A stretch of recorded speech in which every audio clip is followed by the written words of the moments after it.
capítulo 32, versículo 1 de 2 Crônicas, diz assim: Depois dessas coisas e desta verdade, veio Senaqueribe, rei da Síria, e entrou em Judá e acampou-se contra cidades fortificadas e intentou apoderar-se delas. Vendo, pois, Ezequias que vinha Senaqueribe, que estava resolvido contra Jerusalém, teve conselho com seus príncipes, os seus homens valentes, para que se tapassem as fontes das águas que haviam fora da cidade, e eles o ajudaram.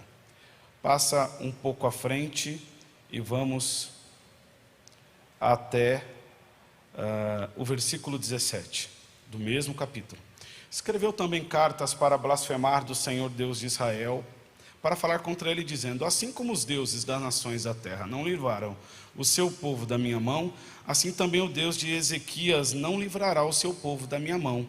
E clamaram em alta voz em judaico, repita, em judaico, contra o povo de Jerusalém, que estava em cima do muro, para os atemorizar e os perturbar, para que tomassem a cidade. E falaram do Deus de Jerusalém como dos deuses dos povos da terra, obras das mãos dos homens. Porém o rei Ezequias e o profeta Isaías, filho de Amós, oraram contra isso e clamaram ao céu. Ainda é a maior estratégia de guerra, orar.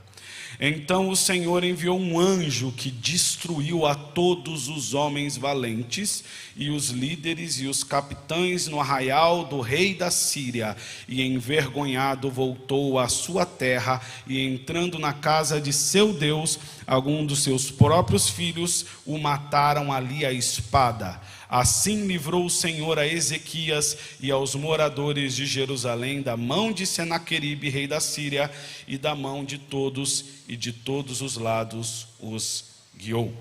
Nós estamos vivendo um tempo, e eu quando cheguei, falava ao Senhor sobre isso, e ouvi diversas vezes aqui falando sobre o tempo de se levantar e o tempo de romper as coisas que estão acontecendo e na forma que estão acontecendo. Eu não posso ser excessivamente pessimista, mas eu preciso e tenho a obrigação de ser realista em entender que a condição do que estamos vivendo nos últimos tempos, ela não vai melhorar. As quebras da moral, dos bons costumes e de tudo aquilo que nós entendemos de valores eternos que nos foi ensinado, elas vão piorar. Isso não muda. Mas o contexto que eu gostaria de compartilhar com vocês é sobre um homem chamado Ezequias. Eu gostaria de falar sobre a geração de Ezequias, que também é conhecido como a geração do reavivamento. Essa é a fase, e essa leitura é a fase que o rei da Síria se levanta e sitia a cidade de Jerusalém com um grande exército. Só de homens valentes e guerreiros, nós estamos falando de mais de 2 dezenas de milhares, de 2 centenas de milhares. Um mar de pessoas. Só da elite de guerreiros valentes, nós estamos falando de mais de 185 mil homens. Nós olhamos aqui e achamos que tem muita gente. Imagina 185 mil pessoas. Jerusalém não é uma cidade tão grande assim. Distribua 185 mil pessoas em 4 quilômetros de muro, você vai ver a pressão que isso vai gerar. Mas eu poderia vir falar para vocês sobre as batalhas da vida. E eu já estive ministrando aqui sobre um tempo de guerra, de desafio. Mas não há guerra e não há desafio a ser vencido se a nossa casa não está organizada. Às vezes, não é nem o tamanho do inimigo que nós vamos enfrentar, é se nós vamos conseguir voltar para casa e ter paz no lar onde nós vamos estar. E a Bíblia, ela relata uma sequência de reis. O reinado de Israel, especificamente em Jerusalém, passa por 23 reis. São 4 reis do tempo do Reino Unido. Estamos falando de Saul, Davi, Esbozete e Salomão. E falamos de mais 19 reis do reino do sul, que é o reino de Jerusalém. Por diversas vezes vocês vão ver o descritivo, seja no livro de Reis, seja no livro de Crônicas. Mas eu peguei Crônica porque é realmente feito por um cronista, analisado e descrito o reinado de cada integrante da monarquia. Especificamente do Reino do Sul, é uma monarquia que carrega em si o sangue de Davi. Para que se cumprisse o que Deus falou a Davi: não faltará homem da tua linhagem no trono de Israel. Essa linhagem vai até o grande, chega até Jesus Cristo. Mas passam-se as gerações, e o decorrer das gerações vão se perdendo. Já dizia John Wesley que o que uma geração tolera, a próxima abraça. Todo pai que não dá disciplina e é excessivamente liberal, o filho vai se tornar distorcido. E da mesma forma isso vai acontecendo. Um rei antes de Ezequias chama-se Acais, filho de Jotão. Jotão foi um homem que foi reto perante Deus. Acais era neto de Uzias, o mesmo do contexto do profeta. Um grande homem de Deus, um grande rei foi Uzias, avô de Acais, bisavô de Ezequias. Mas ele cresceu tanto, ele se tornou tão poderoso, ele ficou tão forte, ele alcançou riquezas, poder, que ele chegou a um patamar que ninguém ele ouvia. E o risco de Deus te dar algumas coisas é você alcançar um nível de poderio e de independência que você acha que você não precisa de mais ninguém. Salomão dizia que na multidão de conselhos há segurança. Cuidado se você anda fazendo muita coisa da tua cabeça e não busca conselho. Uzias chegou um momento em que ele se empoderou tanto que ele entra no templo do Senhor e fala: eu vou oferecer oferta de incenso, eu vou oferecer oferta de cheiro suave. Entra o sacerdote com alguns outros sacerdotes e homens valentes e falam: não compete a você, rei, mexer no sagrado, compete ao sacerdote. Ele mantém a posição pelo poderio dele, fala: não, eu vou fazê-lo.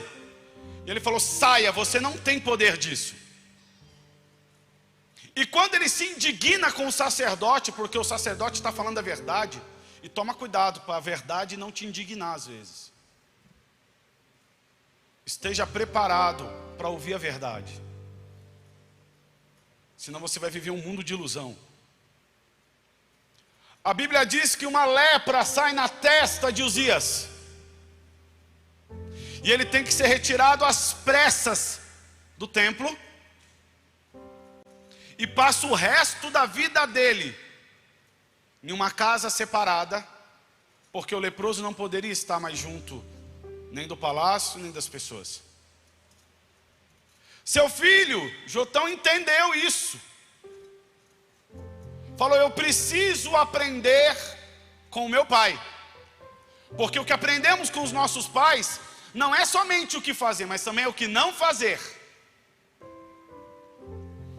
E não é o que o pai diz que eu não vou fazer, é o que o pai fez que deu errado.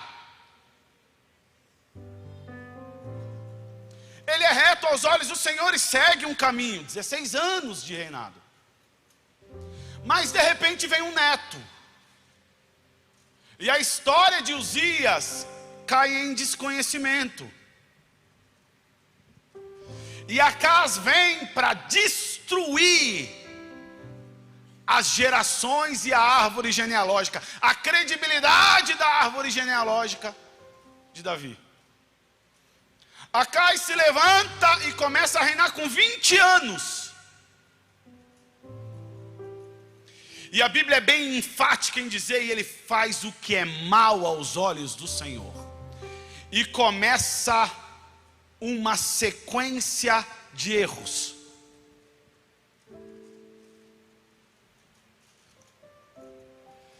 Ele começa a se levantar e adorar deuses estranhos.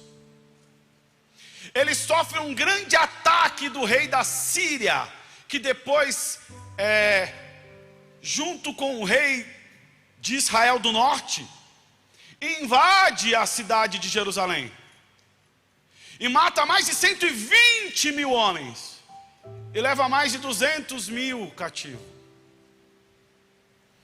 Ele vai nos vales da profanação de Hirom, um vale que era conhecido por uma adoração a deuses como Moloque, em que você pega o seu filho e põe em um tacho grande e frita literalmente o seu filho. Palavras nos contextos bíblicos de Reis e de Crônicas: vou servir o Deus da Síria e oferecer-lhe sacrifício, porque o exército deles é poderoso e eles têm tudo. Eu vou oferecer sacrifício ao Deus da Síria, porque o Deus da Síria tem sido forte para com o seu exército. Como se o poderio de Deus se revelasse no que Ele te dá e não no que Ele é. Tomado por este erro, ele vai e começa a adorar deuses estranhos, profanando a Deus. Pega os seus filhos e começa a oferecer em sacrifício. Eu não consigo pensar em uma mãe que ofereceria, que permitiria, um pai que permitiria o filho ser oferecido e queimado vivo.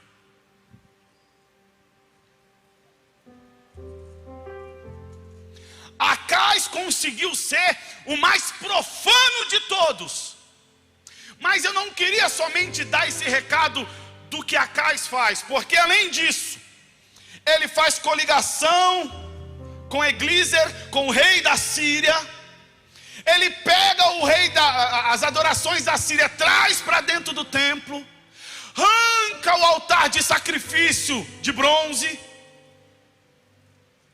põe a adoração profana, e por fim a Bíblia diz que ele fecha o templo, enche de imundícias e fecha o templo. É como se viesse um próximo pastor aqui décadas e assumisse aqui a Lírio, jogasse um monte de coisa profana, fechasse a porta e falou: acabou, Lírio.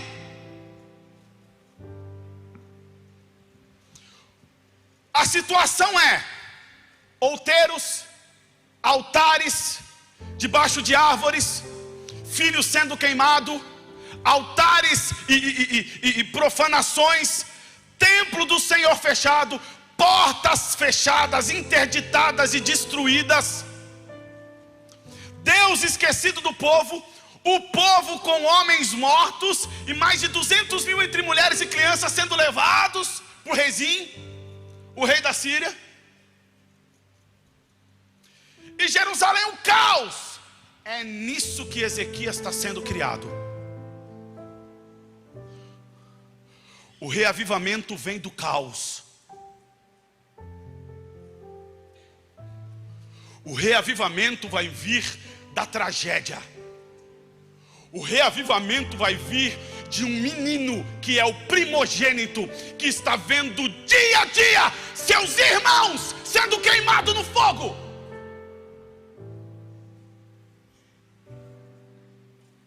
O reavivamento vai vir de um moço que está traumatizado. O reavivamento vai vir de um moço que foi abandonado. O reavivamento vai vir de um moço que cresce em um ambiente profano, que cresce em um ambiente degradado, que cresce num ambiente sem valores e moral, que cresce num ambiente que Deus não está, que cresce vendo, e no momento que ele vê o irmão dele nascer, e ele se apega. Você tem filho, você vai saber, o filho normalmente se apega ao outro irmão que nasce, e quando ele se apega, ele vê o pai pegando o filho, o irmão dele, e queimando a Moloque. Me diga o estrago que um pai pode fazer na cabeça de uma filha ou de um filho.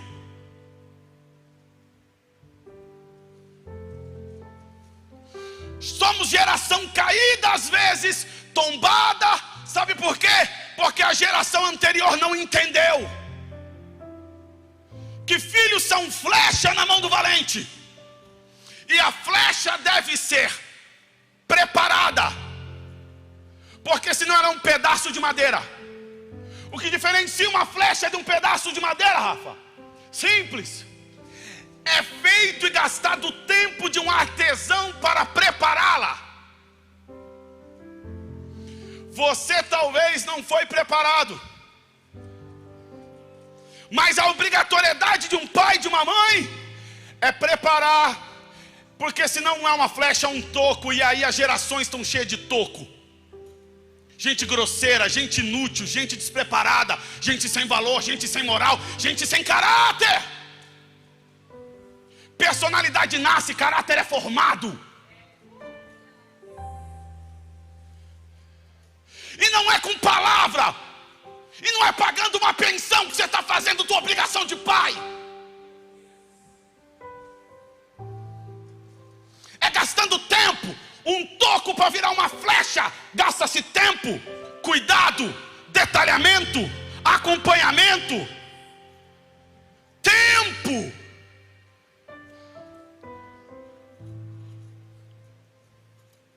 Para que posteriormente ele seja uma flecha, que quando você lançar ele vai para o alvo.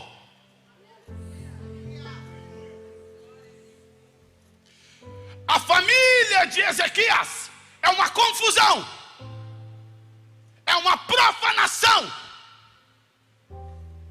é uma família que eu não teria nenhum tipo de orgulho de levar um amigo meu para conhecer.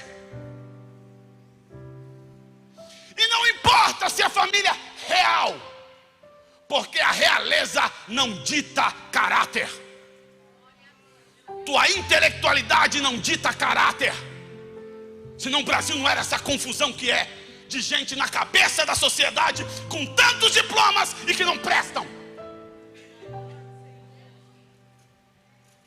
Mas Ezequias está vivendo no meio disso. Uma confusão de uma família completamente profana.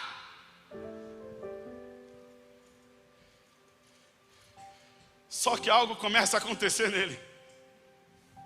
Porque quando você expõe alguém demais a veneno da cobra, ou ele morre, ou ele cria um anjo.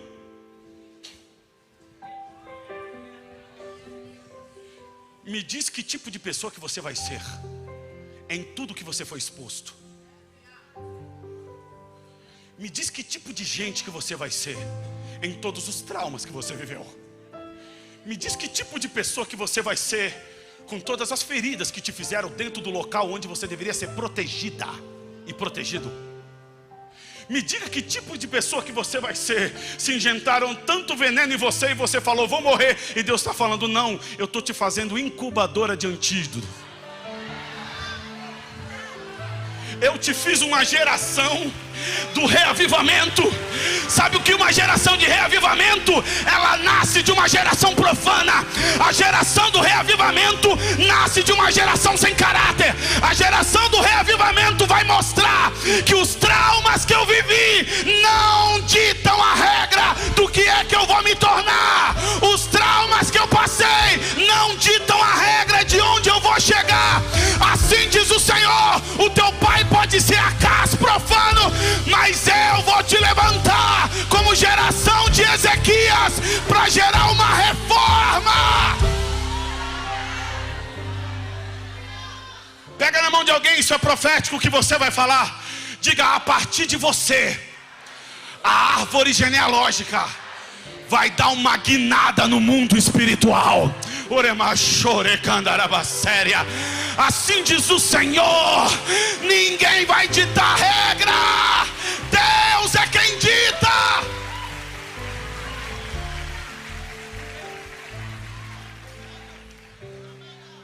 Ezequias está em casa, vendo seus filhos sendo seus irmãos sendo mortos, e ele falando: eu vou fazer diferente. Ele está vendo o templo sendo fechado, mas ele está falando: eu vou reabrir essas portas. Porque de tantos que era para ter morrido na adoração a Moloque, Deus me manteve. Ele não me ofereceu, Ele me manteve.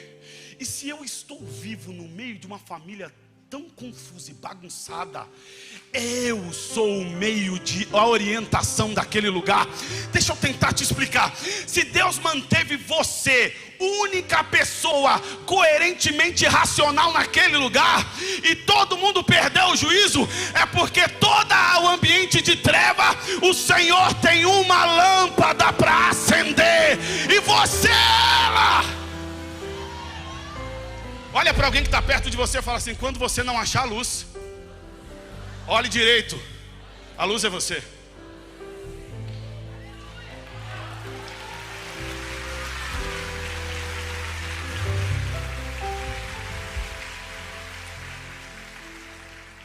Esse menino está carregado de trauma, ele está carregado de feridas, mas ele está dizendo: eu sou a geração do basta. Eu não vou passar para frente essa cicatriz.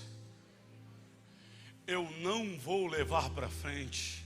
Eu sou a geração que recebo grosseria no trabalho, mas chego em casa e abraço meu filho e falo: eu te amo e você é especial. Essa é a geração que vai tombar diversas vezes fora de casa, que vai ser envergonhado e humilhado, mas que vai chegar no marido, ou marido na esposa, e não vai ser um mecanismo transportador de mágoa, não vai ser um canal de frustração, ele não vai ser um mecanismo. Eu ouvi uma frase e eu quero passar isso para você.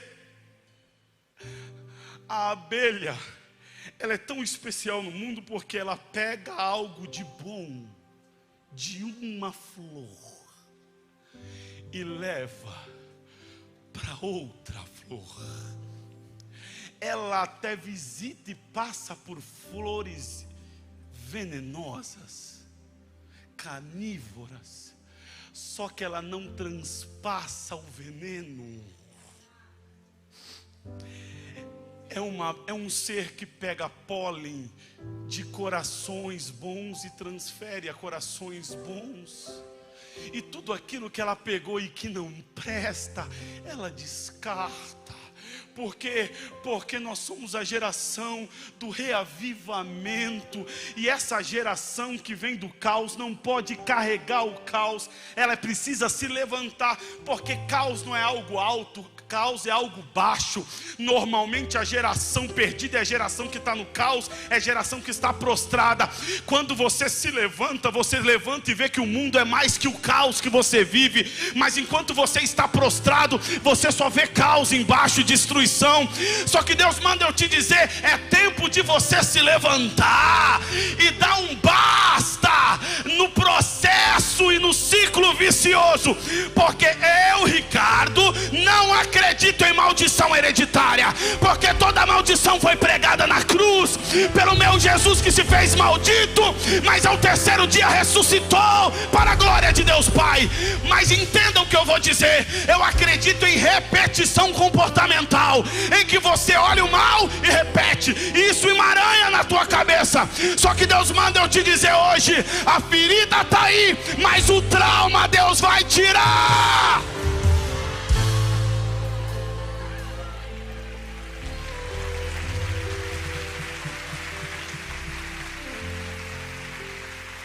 Eu sou um mau pai porque meu pai foi mau. Eu sou uma mamãe porque minha mãe foi mau. Eu errei, tive um filho errado.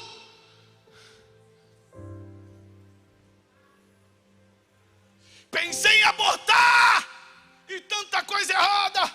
E até esses dias eu estava pregando, e no meio da pregação eu dei um brado e olhei para as pessoas e falei, lá em Jacareí, e falei: filha, apesar de terem dito isso para você, você não é uma gravidez indesejada. O meu Deus te desejou no ventre. Essa menina veio à frente gritando, chorando, e hoje ela está restaurada. É uma pregadora da palavra. Tem agora o seu próprio negócio, as suas estruturas. Está namorando e já noivando. Vai construir uma família linda. E do caos, do abuso e do mal, está se levantando uma mulher do reavivamento, que vai mostrar que o passado não dita regra sobre o seu futuro. Levante as suas mãos que eu preciso profetizar isso. Não permita que os traumas determinem a sua história. Ele é só um episódio. A sua história é maior do que isso.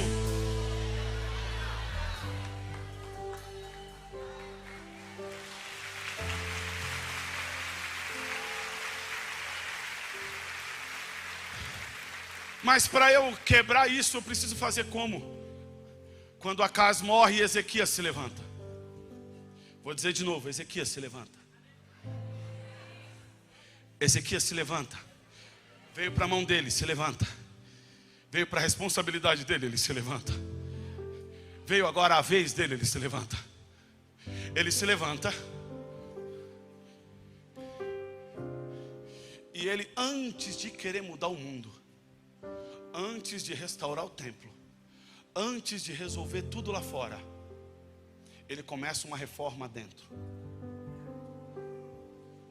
Eu vou ter uma esposa, eu vou ter filhos, meu ambiente vai ser um ambiente de paz. Deus vai habitar nesse ambiente. Mas o que você recebeu, Ezequias? Eu recebi xingamentos e profanações do meu pai e da minha mãe. E o que você vai fazer? Eu vou abençoar os meus filhos, porque uma coisa não tem nada a ver com a outra. Eu vou abençoar os meus filhos. Há uma unção sobre a minha vida e eu vou abençoar. Eu vou colocar a mão na cabeça deles e vou dizer: você é flecha na mão do valente, e o Espírito Santo de Deus vai te guiar. Filho, eu te abençoo com toda sorte de bênção dos lugares celestiais. Filho, eu te honro. Mas você recebeu tanta maldição, mas o meu Deus me fez canal de bênção. E eu preciso entender que eu não sou canal de alguém para levar maldição. Eu sou canal do céu para levar bênção para minha casa. Você está preocupado com o clima econômico da nação? Preocupe-se com o clima de paz da tua casa.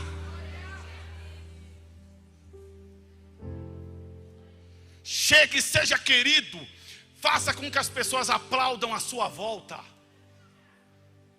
Separe um tempo do seu filho com a tua esposa. Separe um tempo para si. Separe um tempo para os seus pais. Muda seu comportamento.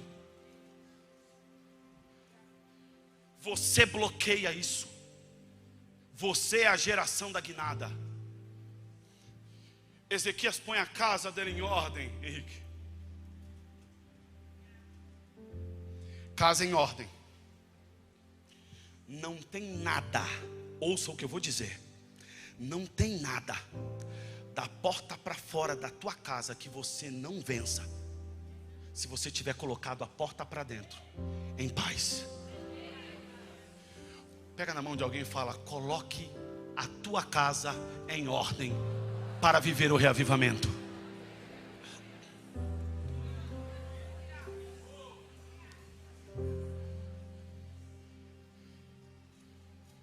Ezequias coloca a casa em ordem. Ele se levanta. Por quê? Porque o que eu vou falar para o povo fazer, o povo precisa ver isso no que eu fiz na minha casa. E ele começa: vamos restaurar a nossa relação com Deus. É impossível você reatar a relação com Deus sem acabar com os problemas das relações interhumanas. Amar a Deus como a si mesmo e o próximo. Colocar a casa em ordem, ele começa. E agora ele vira e fala assim: vamos reatar a aliança com Deus? Vamos trazer Deus de volta para lá para casa? Eu não sou um visitante, ou eu não fico marcando encontro com Deus na Lírio. Na Lírio, eu revejo quem estava comigo em casa.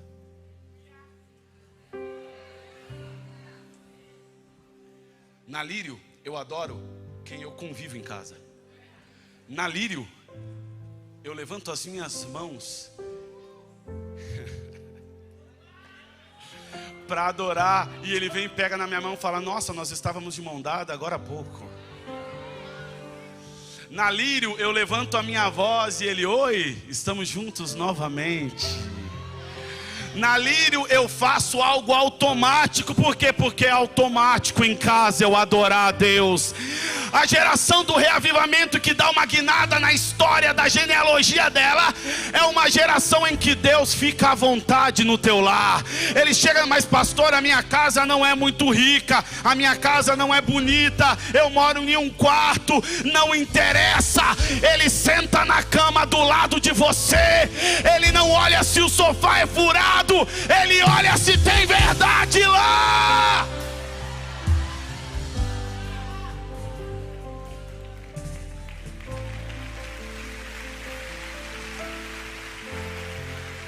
Ezequias vai começar uma reforma, e essa reforma ele faz o seguinte: chame todos os levitas, todos os adoradores, nós vamos reorganizar a casa de Deus. Não dá para querer fazer algo na casa de Deus se a tua casa não está organizada. Mas quando a tua casa está organizada, você é uma ferramenta extraordinária na mão de Deus. Ele chama e eles começam, ele fala assim: vamos para o templo. O que a outra geração fez? Entulhou de imundícies e fechou a porta do templo. Nós vamos limpar o templo e vamos abrir as portas. Pega na mão de alguém, isso é profético, e fala: o que a geração anterior fechou de portas, a sua geração vai abrir.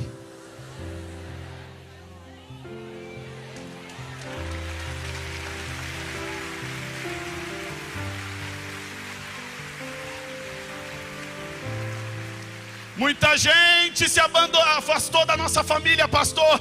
Muita situação se fechou, portas se fecharam, pastor, por causa de erros dos meus pais, da minha mãe, erro meu com os meus filhos. Muita coisa aconteceu de errado.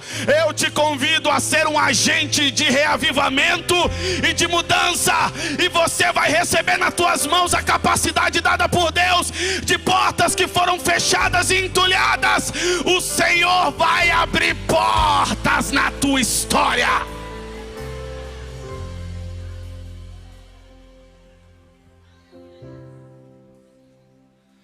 Eles abrem a porta do templo, está cheirando mal, está sujo. Mas geração do reavivamento e que está preparada para dar uma guinada, tem que estar preparado a enfiar a mão na sujeira, não para fazer parte, mas para limpar. Não pode ter melindre de tocar em assuntos. Deus, Ele não coloca curativo em ferida não tratada. Enfia o dedo, arranca o pus, mexe nela. Vai doer, vai, mas vai mexer para nunca mais precisar. Ferida bem tratada cicatriza. Para de achar que a outra pessoa é trouxa e ignorando os problemas. Você como pai errou, senta para conversar. Para de achar que a tua posição de pai não merece você sentar e tratar uma ferida que você abriu. Assim diz o Senhor: vai tratar, que depois cicatrizar eu cuido.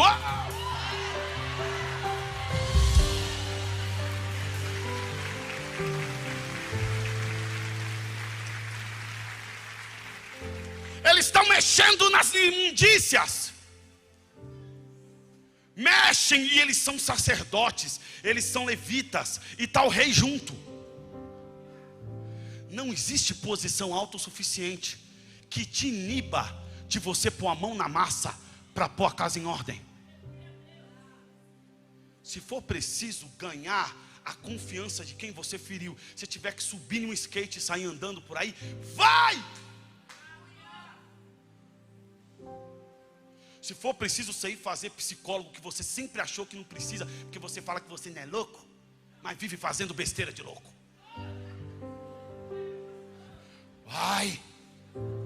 Vai. Se for preciso comer alguma coisa que você não gosta, mas porque a pessoa gosta, compra. Mas o cheiro me irrita, não interessa. Geração do reavivamento faz o que precisa ser feito, não o que quer ser feito. Geração do avivamento assume responsabilidades e aprende a ser homem. Ah, mas é minha hora de ser feliz. Não, é sua hora de ser homem e mulher de verdade e resolver a situação, e depois Deus vai te fazer feliz. Não há felicidade na irresponsabilidade.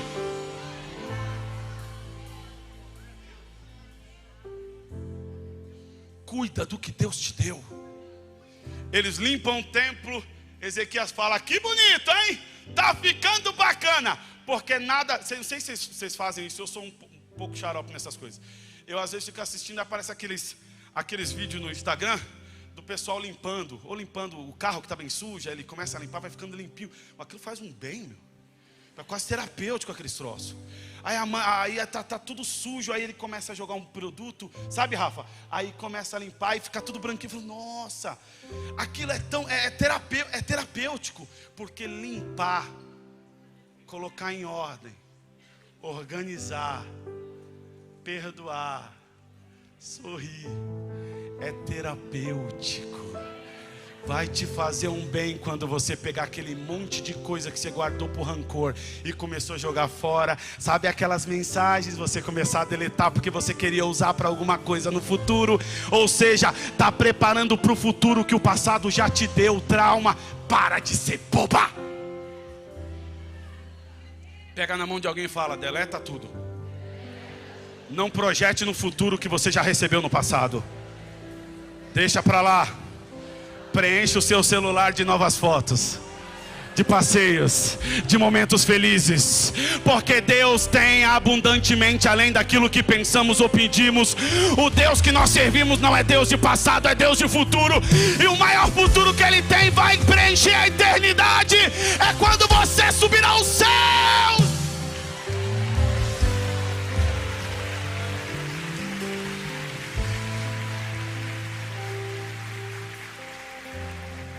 Limpa esse celular.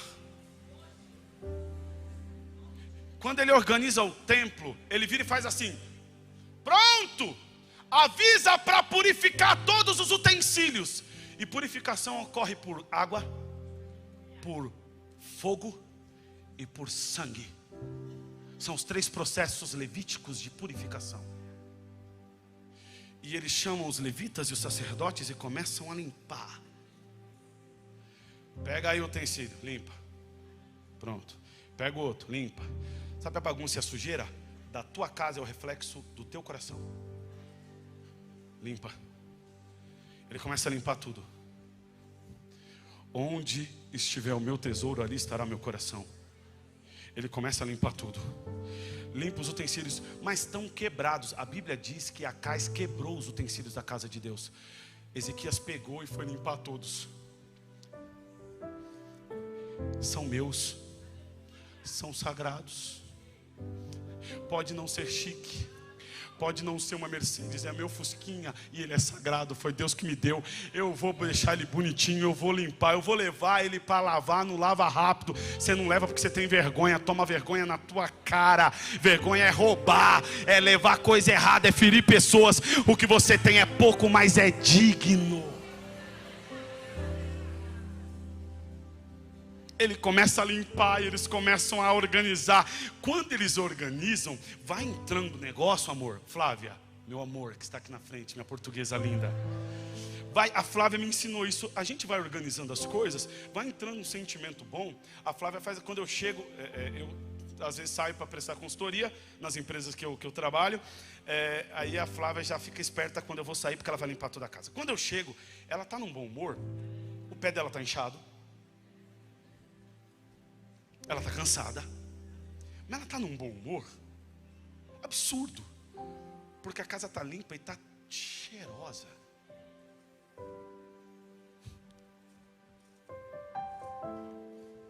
Dá trabalho, mas faz um bem danado. E aí dá uma coisa interessante, ela vira e faz assim: vamos comer alguma coisa? Vamos passear? Vamos fazer? E aí vira uma sensação de festa.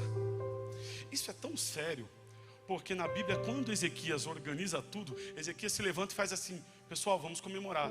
Aí alguém chega para Ezequias e fala assim, depois você vai ler com calma na Bíblia isso: Ezequias, a festa que nós deveríamos ter comemorado foi lá atrás, foi há um mês, que era a Páscoa. Nós não comemoramos. Ele falou, não comemorou porque nós estávamos botando a casa em ordem.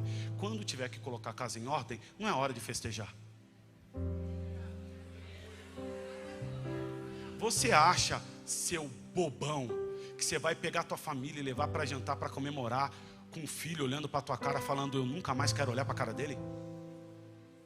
Você é ingênuo, ou no mínimo você é inconsequente.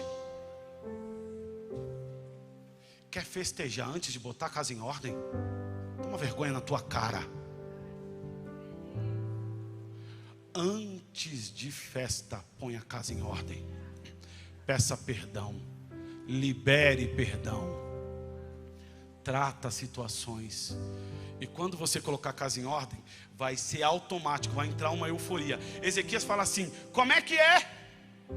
Perdemos não. Nós investimos o tempo da hora da festa em colocar a casa em ordem. Então não tem festa hoje, mas vai ter. A Bíblia diz que é a única fase histórica em que uma Páscoa é comemorada na data errada. Olha para alguém, dá um sorriso e fala, e adivinha? Deus aceitou de um jeito tão especial.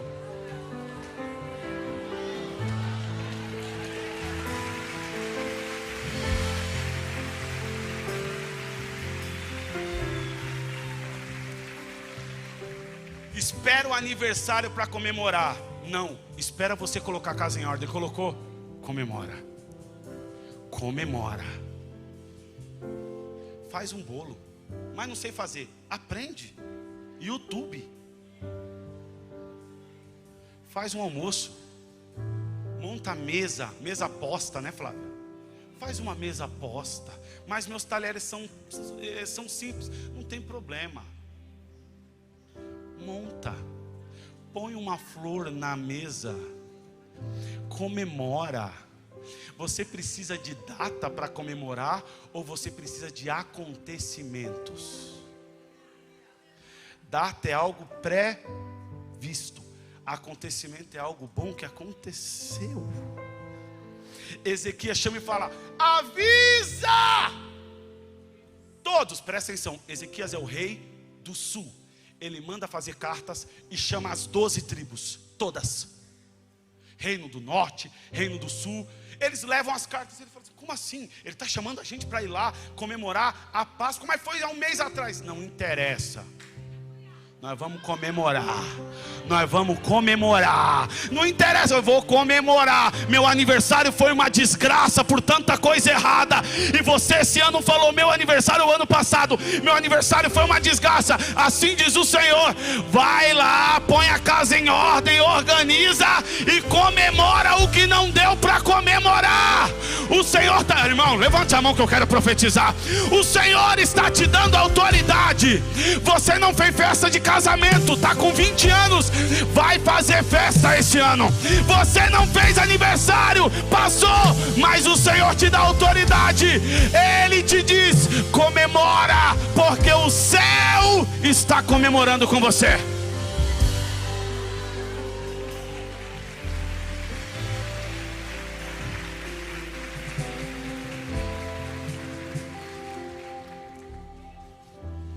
As 12 tribos vêm. E eu estou caminhando para o final, mais alguns minutos. Elas vêm. E não sei se você já ouviu quantas vezes as pessoas pregar aqui, ou o pastor já deve ter pregado, sobre o tanque de Betesda. Jerusalém em volta, ele tinha uma infinidade de tanques. As pessoas, para entrar, para oferecer sacrifício, elas tinham que se purificar. Lembra que eu falei 3 tipos de purificação? Ali era a purificação pela água. Eles saíam purificados e entravam. Só que o que aconteceu é que esse homem começou a comemorar a Páscoa 1 mês depois. Pegou todo mundo de surpresa.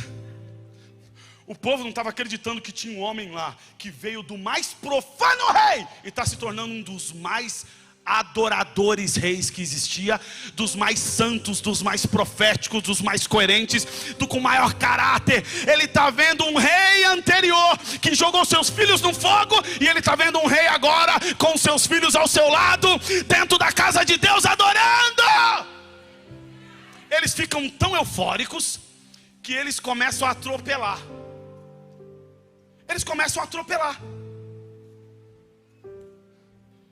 E quando eles atropelam, eu preciso que você entenda isso. Aqui a Bíblia diz o seguinte: eles vão adorar, nem passam pela purificação e vão direto para oferecer o que eles vieram trazer. E a Bíblia diz que foi quase o mesmo nível de entrega de gados e adoração que Salomão. Só de ovelha foram mais de 6.000. E eles chegavam assim: vamos lá, faz tempo que a gente não vem, é coisa boa. Por favor, tem gente que está esperando você puxar o bonde da festa, da paz, de deixar a briga de lado. Sabe, tem gente que nunca vai ter coragem que você tem de liberar perdão. Perdão se libera, perdão não se pede. Está na hora de você puxar a história junto. Ele começa a puxar, os homens começam a entrar. Só que a nação está ferida, machucada. Mas diz lá no capítulo 32 que Ezequias começa a ver eles atropelando, não se purificando e indo direto para adorar. Mas não foi um ambiente de profanação, foi um ambiente de euforia. Porque há muitos anos eles não iam a Jerusalém, porque o norte e o sul não se falavam, não queriam relações. Eles começam a atropelar. Quando eles começam a atropelar, Ezequias levanta as 2 mãos para os céus. Que coisa linda. E a Bíblia diz que ele começa a fazer uma oração falando: Senhor, seus filhos não estão assumindo protocolos aqui, mas o coração deles é verdadeiro. Eles estão vindo para te orar. Eu vou te pedir, cuide e guarda eles. E a Bíblia diz que Deus ouviu a oração de Ezequias e começou a sarar o povo.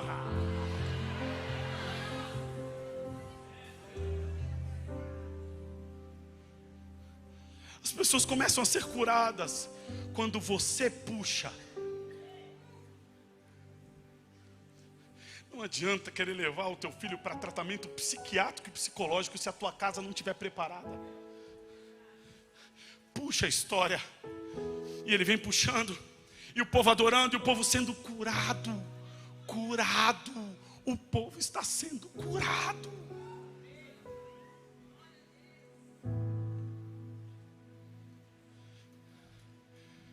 Ele começa a fazer essa grande reforma. Eles estão adorando a Deus. E um grande exército da Assíria se levanta.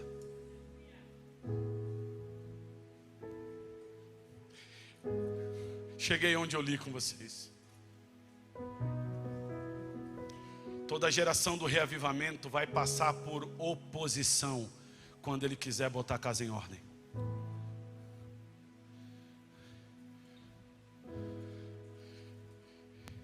Só que é impossível enfrentar grandes batalhas se a tua casa não está estruturada, a tua mente não está estruturada, teu coração não está resguardado, teu relacionamento não está fortificado.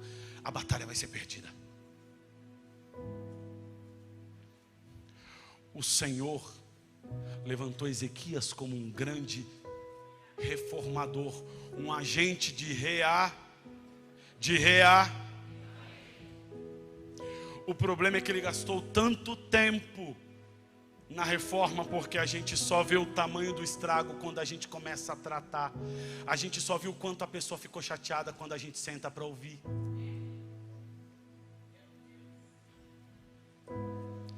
E ele não se preparou para guerras. Ele não blindou-se das ataques externos. Ele somente foi colocando a casa em ordem quando Senaqueribe rodeia. Ele rodeia e começa a gritar em língua judaica para intimidá-los.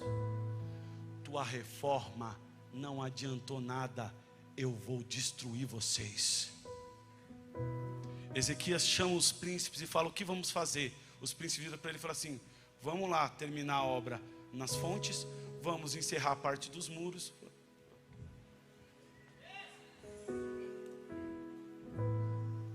Vocês não entenderam.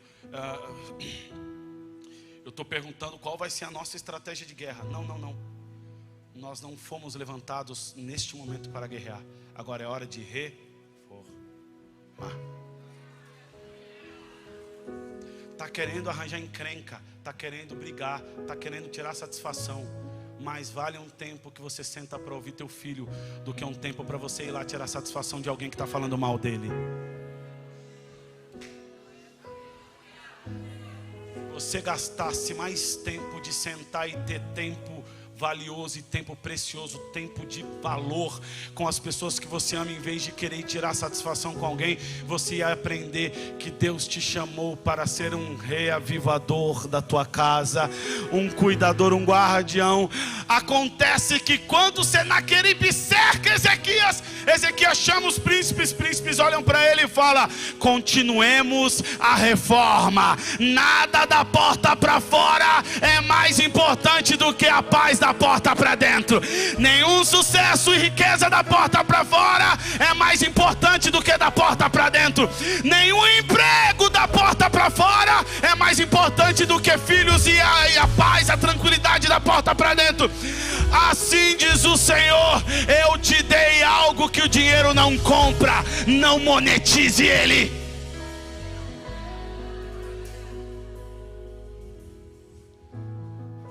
Eles mandam carta, Ezequias pega as cartas e fala: eu estou fazendo o que o Senhor me levantou para fazer. Eles estão desaforando o Senhor. Ele manda as cartas ao templo, e aí se levanta o profeta Isaías.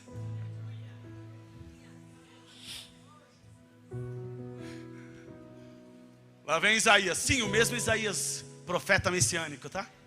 É o mesmo. Esse não é fraco não. Foram atacar um homem do reavivamento justo com o profeta do reavivamento lá. Ah não, tem que ser muito burro para isso. E ele levantou, e a Bíblia diz que Senaqueribe destruiu todas as nações em volta. Mas lá vem Isaías assim falando: assim diz o Senhor, Ezequias. Continua. Termina o que você começou. Ai, mas o celular, um monte de mensagem, trabalho. Dá licença, estou contando uma história para o meu filho. Dá licença, estou jantando com a minha esposa. Eu não janto com a porcaria do celular na mesa. O valor é você que determina. Tem cartas, tem Senaqueribe gritando, tem um mundo acabando lá fora. E Ezequias está colocando a casa em ordem. Ezequias está adorando. Ezequias está adorando. Ezequias está adorando. Ezequias está adorando. Ezequias está entregando. Ezequias está fazendo a parte dele. Ezequias está quebrando o ciclo do mal. Ezequias está quebrando o ciclo do trauma. Ezequias está quebrando o ciclo das feridas. Ezequias está cuidando de reformar o povo. Aí Deus se levanta. Livro do profeta Isaías, se não me engano 37 ou 38. Ele vira e fala assim: quanto a Senaqueribe,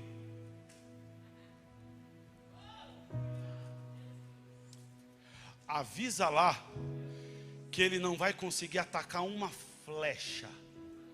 Eu estou repetindo a profecia. Ele não vai armar nada. Ele não vai atacar ninguém. Pelo caminho que ele veio, esse mesmo caminho ele volta. Eu, o Senhor, trato com Senaqueribe, e você, Ezequias, trata com a reforma. A Bíblia diz, Deus chama um anjo. Um anjo. Pega na mão de alguém e fala: todo aquele problemão que você está aí na cabeça falando que não vai resolver, dá um sorriso e fala assim: Deus resolve com um anjo.